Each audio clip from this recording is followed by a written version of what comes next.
Hello bankers, very good evening. स्वागत है आप सभी का हमारे official YouTube channel GIB CIB वाला पर। शाम हो चुकी है और डेली की तरह हम आपके लिए bankers booster 50 days MCQ series लेकर हाजिर हैं। ये क्लास आपके जीआईबी पेपर 4 से संबंधित है, यानी कि retail banking and wealth management की हम बात कर रहे हैं। और आज हम 22nd सेशन ला रहे हैं इस सीरीज का। इस पर्टिकुलर सीरीज के तहत हम आपके लिए पर्टिकुलर पेपर से, यानी कि आरबीडब्ल्यू से जुड़े हुए सभी मॉड्यूल के एमसीक्यू, मिक्स एमसीक्यू सेशन लाते हैं। सेशन की शुरुआत करते हैं। सबसे पहली खास बात तो आपकी एग्जाम की बात करें। एग्जाम आपके जो है वो 16 नवंबर को शेड्यूल्ड है। और इस नजरिए से आपके पास देखिए, एक तो गैप भी अच्छा है, 6 डेज का गैप है आपके पास।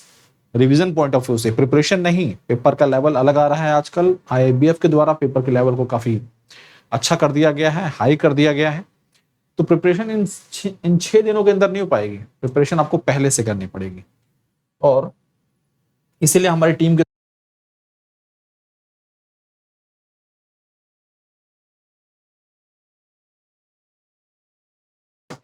अच्छे तरीके से अटेम्प्ट कर पाए। आप सभी साथियों का स्वागत है, मोस्ट वेलकम।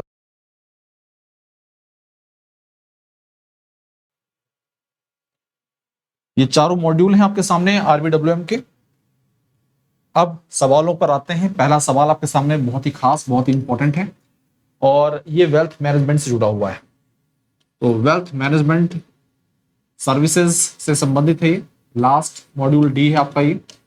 और यहां पर बात की जा रही है कि which of the following management products and services categorize as alternative assets. तो जब भी हम wealth management product and services की बात करते हैं तो डिफरेंट टाइप्स के प्रोडक्ट्स एंड सर्विसेज हैं जिसमें इन्वेस्टमेंट होता है, इन्वेस्टमेंट किया जाता है। क्लाइंट की नीड, उसके रिक्वायरमेंट, उसके रिस्क पोटेंशियल को देखते हुए there are number of product and services जिसमें हम वेल्थ मैनेजमेंट इन्वेस्टमेंट करवाते हैं। यहां पर बात की जा रही है ऑल्टरनेटिव असेट्स की। ऑल्टरनेटिव असेट्स का मतलब है जो आमतौर पर जो स्टैंडर्ड पोर्टफोलियोज होते हैं उससे अलग असेट्स की बात की जा रही है। ठीक है, देखिए आप इंश्योरेंस की बात करेंगे, म्यूचुअल फंड की बात करेंगे, रियल एस्टेट की बात करेंगे, ये सारे स्टैंडर्ड पोर्टफोलियो के दायरे में ही आते हैं। इनके जो भी प्रोडक्ट एंड जो भी सर्विसेज हैं इनके बारे में चीजें वेल नोन है। लेकिन अगर हम बात करें precious metal, art and antiques, ये ऑल्टरनेटिव असेट की कैटेगरी में आते हैं। किसमें आते हैं? ऑल्टरनेटिव असेट के अंतर्गत आते हैं। तो 4th एंड 5th जो है ये इसके अलावा हम बात करें पेंटिंग्स की बात करें, प्रीशियस मेटल्स की बात कर रहे हैं। यहाँ पर स्पेशल कार्ड्स जो होते हैं उनकी चर्चा की जाती है। लिकर, वाइन्स, जो ओल्ड वाइन्स होती हैं, ये सब चीजें किसमें आती हैं? ऑल्टरनेटिव असेट के अंतर्गत आते हैं। इनका वैल्यूएशन करना थोड़ा सा डिफिकल्ट होता है। अगला सवाल आपके सामने है, ये भी मैनेजमेंट से जुड़ा हुआ है, वेल्थ मैनेजमेंट से ही। The market for trading debt securities like government bonds, corporate bonds and tax free bond. अब देखिए यहां पर स्पेशली बॉन्ड से संबंधित सवाल पूछा जा रहा है। हम जब चर्चा करते हैं कैपिटल मार्केट की, देखिए कैपिटल मार्केट की अगर हम बात करें तो ये पूरा कैपिटल मार्केट, इस कैपिटल मार्केट के अंतर्गत आप इक्विटीज में ट्रेडिंग करते हैं। ठीक है, इक्विटी में ट्रेडिंग करते हैं और आप बॉन्ड्स में इन्वेस्टमेंट कर सकते हैं। तो इसे आप इक्विटी मार्केट बोलते हैं, इसको आप बॉन्ड मार्केट बोलते हैं। तो यही सवाल यहां पर पूछा जा रहा है। The market for trading debt securities like government bonds, corporate bonds and tax free bond is known as capital market, equity market, money market, bond market. तो correct answer is the bond market. ठीक है, money market जो है ये short term, इसे हम short term market भी बोलते हैं, जहां पर लैंडिंग एंड बोरोइंग्स होती हैं शॉर्ट टर्म फंड्स के लिए। और इस मार्केट को reserve bank of India regulate करता है, आरबीआई इसे रेगुलेट करता है। ठीक है, और इस मार्केट को कौन रेगुलेट करता है? सेबी, इसे सेबी रेगुलेट करता है। सेबी के द्वारा इस मार्केट को रेगुलेट किया जाता है। ठीक है, आगे the market for trading debt securities like government bonds, corporate bonds and tax free bonds is known as bond market. A bond market is not a volatile like an equity market. And is more suitable for investors with lower risk tolerance. ठीक है, investing in bond market is efficient and safe way to diversify one's portfolio. तो साथियों, bond market से जुड़े हुए features हैं। Next question, अगला सवाल, ये भी बॉन्ड से ही संबंधित है और आपको यहां पर टाइप ऑफ बॉन्ड के बारे में जानकारी देनी है। फिल इन द ब्लैंक्स है, यहां पर उस पर्टिकुलर बॉन्ड से जुड़े हुए कुछ फीचर्स बताए गए। Bonds come with a fixed maturity date and predetermined conversion.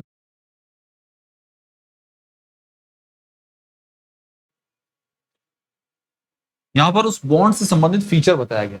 आमतौर पर बॉन्ड के साथ ये होता है कि भाई फिक्स टेन्योर होता है बॉन्ड का, pre determined conversion rate mention होता है उसमें, but they give the investor merely the right. यहां पर इन्वेस्टर जो है उसके पास क्या होता है, राइट होता है and not an obligation to convert.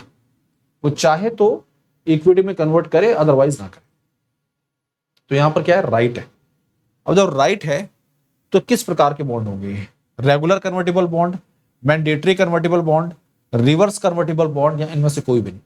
तो आमतौर पर ऐसे बॉन्ड जो होते हैं वो रेगुलर कन्वर्टेबल बॉन्ड होते हैं। ये रेगुलर कन्वर्टेबल बॉन्ड्स होते हैं। अब जहां पर इन्वेस्टर के ऊपर ऑब्लिगेशन होगा कि उसे कन्वर्जन करना ही है, कन्वर्ट करना ही है, वो मैंडेटरी हो जाएगा। वो क्या हो जाएगा, मैंडेटरी हो जाएगा। रिवर्स कन्वर्टेबल बॉन्ड, यहां पर ये राइट्स जो होते हैं कंपनी के पास होते हैं। कंपनी चाहती है तो वो उसे कन्वर्ट करती है, अदरवाइज नहीं करती। ठीक है, तो देखिए, regular convertible bonds come with a fixed maturity date and predetermined conversion price, but they give the investor merely the right and not an obligation to convert. Companies generally prefer to issue these type of convertible bonds to the public. आमतौर पर जो public को bond issue किए जाते हैं वो regular convertible bonds ही होते हैं। ठीक है, अगला सवाल, ये भी बॉन्ड से संबंधित है। आसान सा सवाल है, ज्यादा टफ नहीं है। एग्जाम में क्वेश्चन पक्का आता है यहां से। आप मॉड्यूल डी से संबंधित भी चौथा सवाल पढ़ रहे हैं।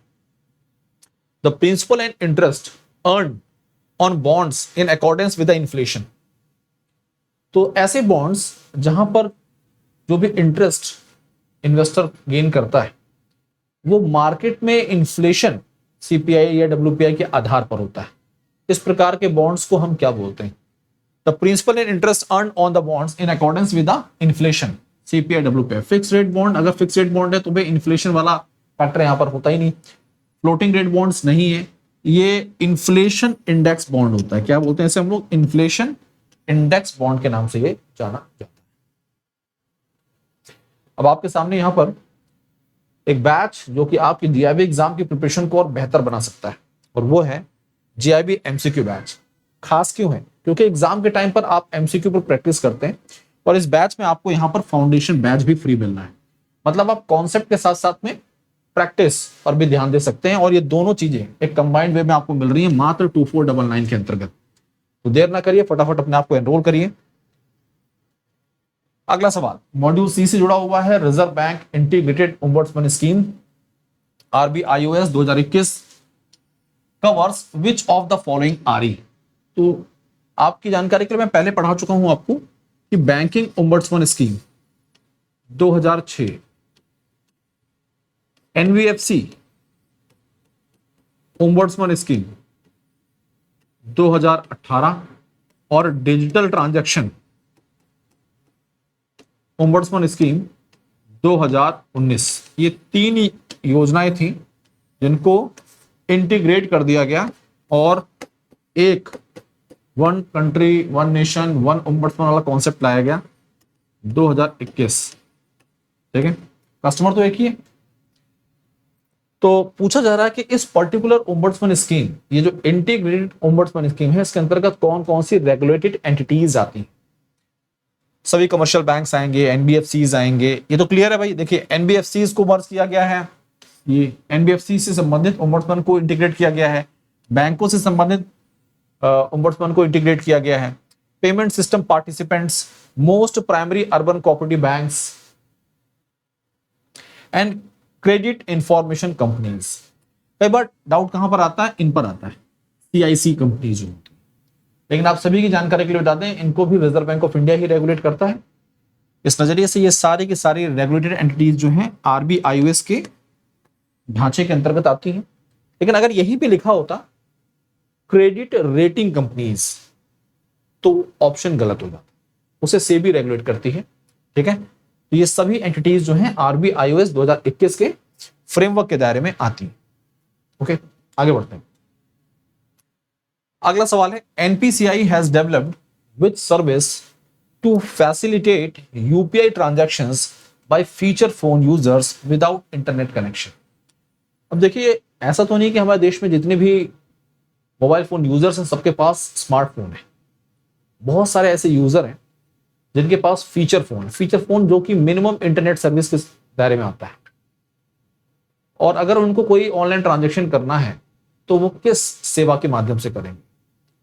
तो उनके लिए एनपीसीआई के द्वारा एक फीचर शुरू किया गया जिसे बोला जाता है क्या, जिसे बोला जाता है यूपीआई 123 पे।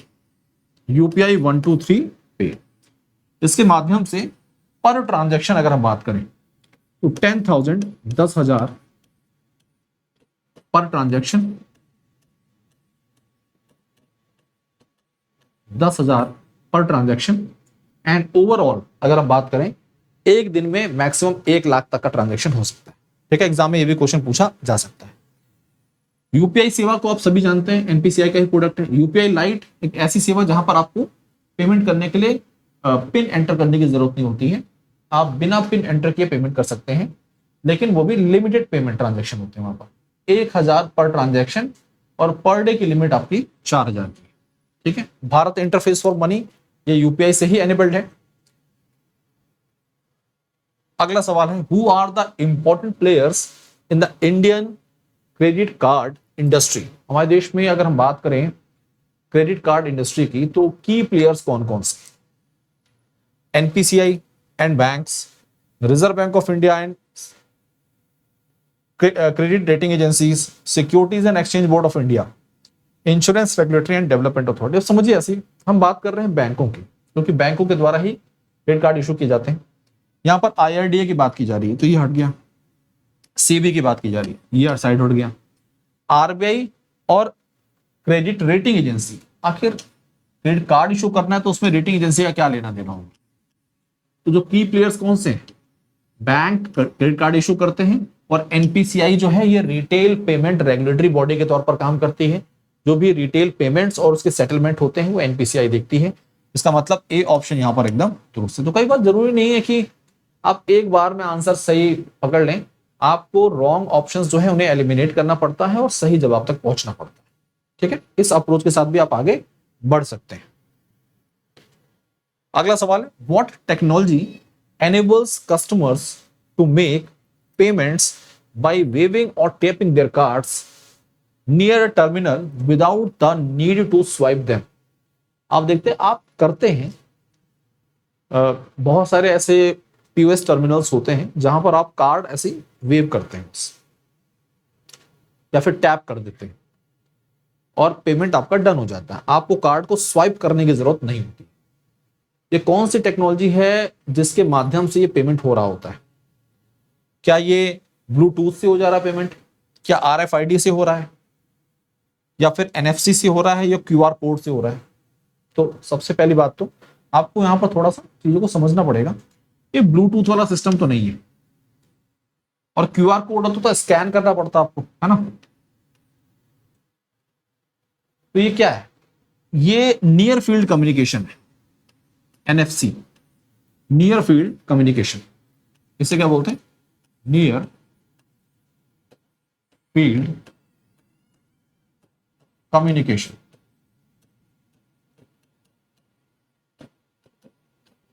नियर फील्ड कम्युनिकेशन जिसके माध्यम से पेमेंट होता है। बेसिक सा क्वेश्चन है, कई बार जल्दीबाजी में गलतियां हो जाती हैं। अगला सवाल, who manages the national financial switch. NFS को कौन मैनेज करता है हमारे देश में?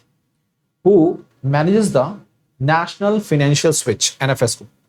तो देखिए, नेशनल फाइनेंशियल स्विच को आप एक तरह से ऐसे भी बोल सकते हैं कि एनएफएस जो है ये एटीएम नेटवर्क का काम करता है, एटीएम नेटवर्क का काम करता है। जो एटीएम देश में है अलग अलग बैंकों के, उन्हें आपस में कनेक्ट करता है, जैसे कस्टमर किसी भी बैंक एटीएम में जाकर ट्रांजेक्शन कर सके।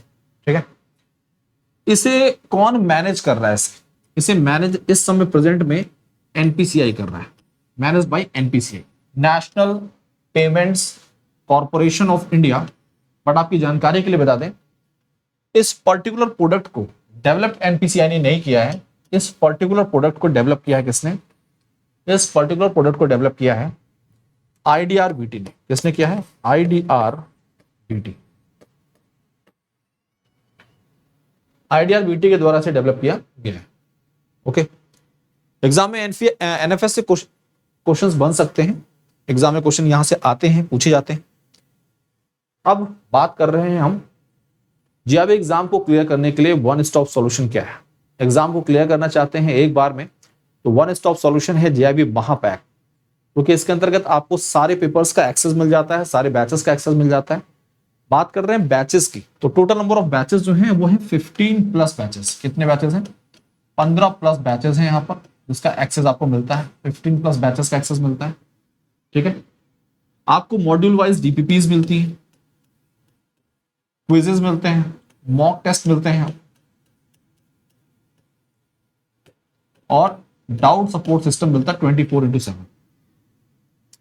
ये सारी बातें हमको 3 वैलिडिटीज में उपलब्ध है। 6 मंथ का सब्सक्रिप्शन आपके लिए मात्र 2799 का है। 1 ईयर का सब्सक्रिप्शन आपके लिए 3999 एंड 2 ईयर का सब्सक्रिप्शन आपके लिए 5999 में उपलब्ध है, अवेलेबल है। अब हम बात कर रहे हैं यहां पर ऑफिसर जीआरबी फाउंडेशन बैच की। फाउंडेशन बैच इसलिए इंपॉर्टेंट है क्योंकि बिना कॉन्सेप्ट के आप एमसीक्यू और केस स्टडीज नहीं समझ सकते, ना ही अटेम्प्ट कर सकते। कॉन्सेप्ट को क्लियर करना जरूरी है, और इस नजरिए से आपके लिए विस्तार पूर्वक फाउंडेशन बैच मात्र 1999 में, जिसकी मदद से आप थ्योरेटिकल पोर्शन, कॉन्सेप्ट कैसे क्लियर करना है, साथ साथ में न्यूमेरिकल्स को कैसे अटेम्प्ट करना है, इन सारी बातों पर फोकस करते हैं। एमसीक्यू बैच जिसमें आपको फाउंडेशन बैच फ्री मिल रहा है, ये 2499 में है, तो ये और इफेक्टिव बैच है। बट ध्यान रखिए, अगर आपने महापैक के साथ अपने आप को जोड़ लिया है तो इन बैचेस के साथ आपको जोड़ने की जरूरत नहीं है, परचेज करने की जरूरत नहीं है। इन सबका एक्सेस आपको महापैक में मिल जाता है। इंडिविजुअल पेपर, अगर आपको कोई इंडिविजुअल पेपर रह गया है तो आप इस नजरिए से केवल उस पर्टिकुलर पेपर के साथ अपने आप को जोड़ सकते हैं 799 की कॉस्ट में। इसके साथ अपने आप को एनरोल कर लीजिए और अपने पेपर को क्लियर करिए। एग्जाम्स में बुक्स का रोल बहुत बड़ा होता है, और जीआरबी एग्जाम को क्लियर करना चाहते हैं तो बहुत ही इफेक्टिव बुक्स जो है आपकी वो है 1224 की। ये बुक्स आपके लिए अवेलेबल है।